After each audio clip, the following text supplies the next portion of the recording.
Hello hello students. Energy conservation के chapter number 2 में आज हम लोग अपना लेक्चर नंबर 4 देख रहे हैं। ठीक है, इसमें एक टॉपिक है हमारा स्टैंडर्ड्स एंड लेबलिंग।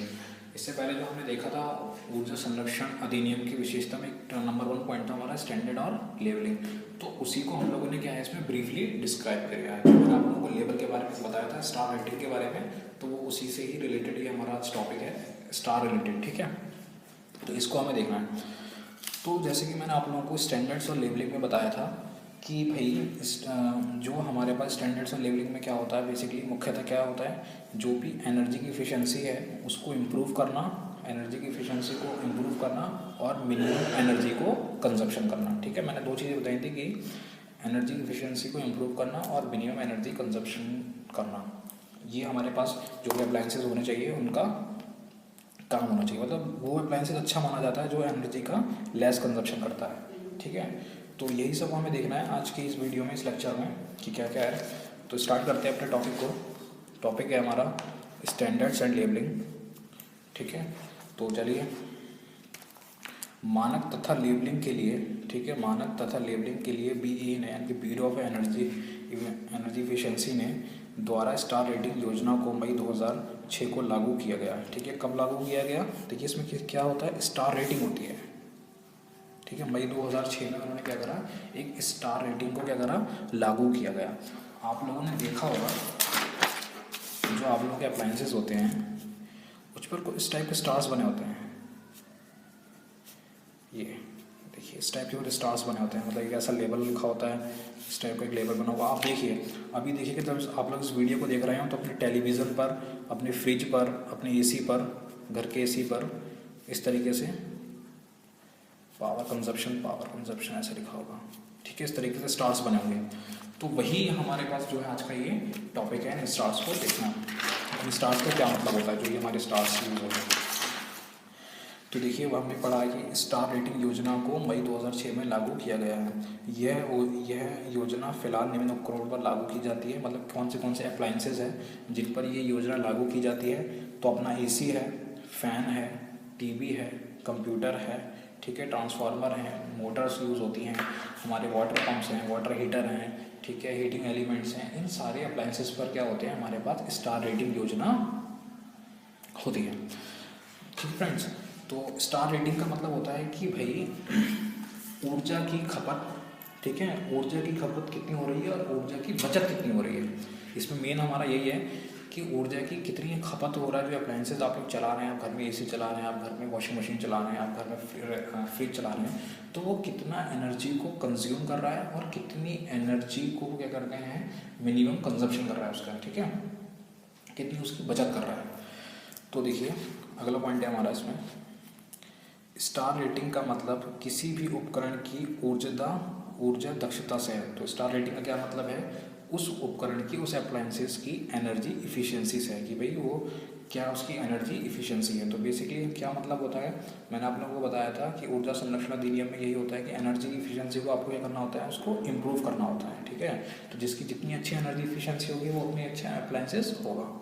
पहला पॉइंट क्लियर हो गया। यह एक 5 बिंदुओं का पैमाना है जो मैंने आप लोगों को बताया। कितने स्टार्स की होता है, ये 5 स्टार्स का होता है। ठीक है, अगर किसी उपकरण की रेटिंग अधिक है तो इसका मतलब वह उपकरण अधिक ऊर्जा बचत करेगी। तो कहने का मतलब है कि अगर किसी उपकरण की स्टार रेटिंग, अगर मान लीजिए जो हमारे पास उपकरण है, अगर इसकी स्टार रेटिंग कितनी है, 5 है, तो इसका मतलब ये मिनिमम एनर्जी को कंज्यूम करेगी, कंजप्शन करेगी। ठीक है, कम से कम एनर्जी को क्या करेगी, ये कंजप्शन करेगी। अगर इसकी रेटिंग कितनी है, 5 है। अगर मान लीजिए इसकी रेटिंग 4 है या फिर इसकी रेटिंग 3 है, तो इसका मतलब है कि ये जो ऊर्जा है उसकी बचत क्या करेगी, ये कम करेगी। ठीक है, तो स्टार रेटिंग का क्या मतलब होता है, स्टार रेटिंग का मतलब ऊर्जा की, मतलब एनर्जी की इफिशिएंसी से होता है। जिसके जितने ज़्यादा स्टार होंगे उतनी ही ज़्यादा क्या कहते हैं, जितने ज़्यादा स्टार्स होंगे वो उतनी अच्छा एनर्जी को कंजप्शन करेगा, मतलब मिनिमम कम से कम एनर्जी की क्या करेगा, खपत करेगा और एनर्जी की क्या करेगा, बचत करेगा काफ़ी ज़्यादा। ठीक है, जिसके कम स्टार होंगे इफिशिएंसी उतनी ज़्यादा होगी और वो एनर्जी का मिनिमम कंजप्शन करेगा। जिसके स्टार्स क्या होंगे, कम होंगे, तो वो क्या करेगा, एनर्जी की खपत ज़्यादा करेगा। ठीक है स्टूडेंट्स, नेक्स्ट वीडियो हम देखते हैं। BEE के अनुसार यानी कि ब्यूरो ऑफ एनर्जी इफिशिएंसी के द्वारा स्टार रेटिंग उन उपकरणों को दी जाती है जो घरों में अधिक ऊर्जा खपत करते हैं। तो यानी कि जो स्टार रेटिंग है वो कौन से अप्लायंसेस को दी जाती है, जो ज़्यादा एनर्जी का कंजप्शंस करते हैं, जैसे कि हमारे AC हो गए, जैसे कि हमारी वॉशिंग मशीन हो गई, जैसे हमारे रेफ्रिजरेटर्स हो गए। तो जो अप्लायंसेस एनर्जी का ज़्यादा खपत करते हैं, ज़्यादा कंजप्शन करते हैं, तो उन उपकरणों में, उन अप्लायंसेस में हम लोग क्या करते हैं, ब्यूरो ऑफ एनर्जी इफिशिएंसी ने स्टार रेटिंग की प्रणाली को चलाया। ठीक है, तो अब यहाँ पर एक पॉइंट है, काफ़ी इम्पोर्टेंट पॉइंट है ये। 1 जनवरी 2018 से भारत में बनने वाले व बिकने वाले AC के लिए नई स्टार रेटिंग प्रणाली की शुरुआत हुई थी। यानी कि 1 जनवरी 2018 से, उससे पहले भी देखिए स्टार रेटिंग चलती थी, बट उसके बाद जो था कि 2018 में भारत में बनने वाले बिकने वाले AC के लिए एक नई स्टार रेटिंग की शुरुआत की गई है। ठीक है, पहले जो स्टार रेटिंग जो चलती थी उसके अलावा भी दूसरी स्टार रेटिंग की जो है स्टार्ट हुआ है इंडिया में 2018 के बाद। ठीक है, ऐसा नहीं है कि इससे पहले स्टार रेटिंग नहीं चलती थी AC के लिए, बट AC के लिए चलती थी स्टार रेटिंग, बट इसमें क्या है, अब 2018 से एक नया पैमाना सेट किया गया है AC की स्टार रेटिंग के लिए। ठीक है, तो AC के लिए नए स्टार रेटिंग प्रणाली की शुरुआत की गई है, जिसे भारतीय मौसमी ऊर्जा दक्ष अनुपात कहते हैं, जिसे हम लोग क्या कहते हैं, भारतीय मौसमी ऊर्जा दक्ष अनुपात कहते हैं। मैं अभी बताऊंगा आपको इसके बारे में डिटेल में। ठीक है, ये नाम याद रखिएगा, भारतीय मौसमी ऊर्जा दक्ष अनुपात कहते हैं।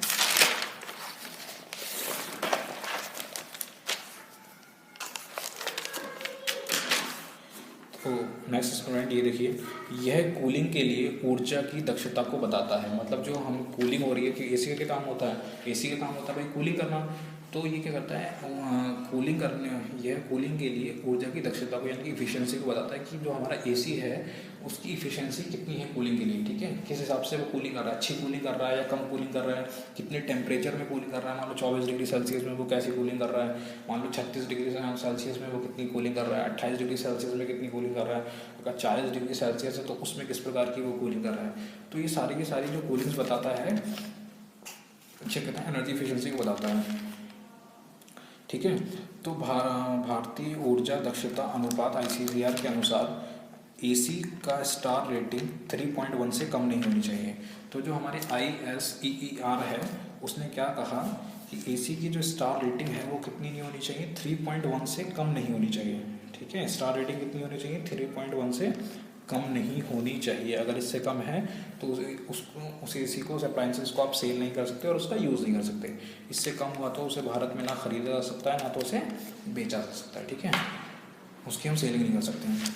तो बेसिकली इसमें हमने क्या पूछा कि जिस अप्लायंसेस के ऊपर जो लेबलिंग लगी होती है, जो स्टार होती है, स्टार प्रणाली हमें ये बताती है कि कैसे वो अप्लायंसेस ऊर्जा की बचत करेगा और वो कितनी ऊर्जा की खपत करेगा। ठीक है, सन 2018 से AC के लिए नई प्रणाली आई थी जिसे हम लोग कहते थे ISEER, जिसका मतलब होता है इंडियन सीजनल एनर्जी इफिशिएंसी। क्या होता है, इंडियन सीजनल एनर्जी इफिशिएंसी। इससे पहले हमारा क्या कहता था, EER। ठीक है, इससे पहले क्या होता था हमारा EER, एनर्जी इफिशिएंसी रेशो। ये होता है Indian seasonal energy efficiency ratio. तो पहले देखते हैं EER क्या होता है, energy efficiency ratio, cooling output upon power input. मतलब कितना ही हमें कूलिंग मिल रही है जितनी हम उसको पावर दे रहे हैं। सपोज हम किसी भी AC को जितनी पावर दे रहे हैं तो उससे हमें कितना कूलिंग आउटपुट मिल रही है, पावर हम उसमें इनपुट दे रहे हैं।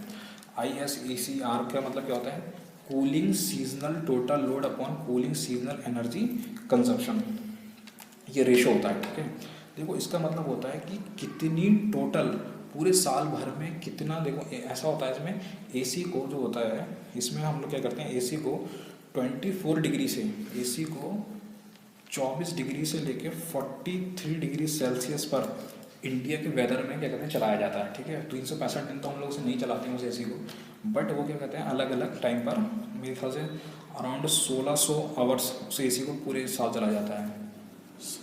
1600 थ्रू आउट अ ईयर जो होता है AC को चलाया जाता है इन टेम्परेचर को वेरी करते हुए 24 डिग्री टू 43 डिग्री सेल्सियस। ठीक है, टेम्परेचर को चलाया जाता है।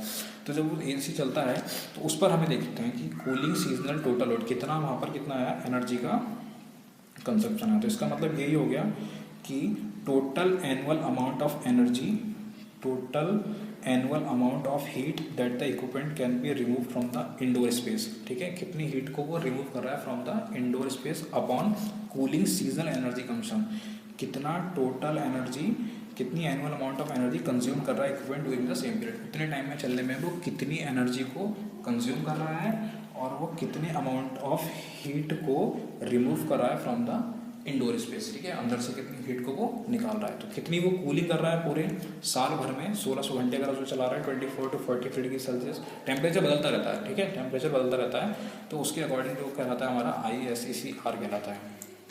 तो इसके बाद स्टार रेटिंग है, जैसे कि अगर फर्स्ट स्टार रेटिंग है, सेकंड स्टार रेटिंग है, थर्ड स्टार रेटिंग है। तो फर्स्ट स्टार रेटिंग का मिनिमम होता है 3.10, इसका होता है 3.30, 3.50, 3.290, 3.49, 3.99।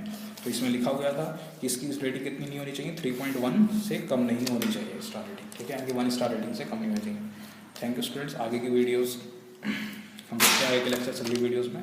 Thank you.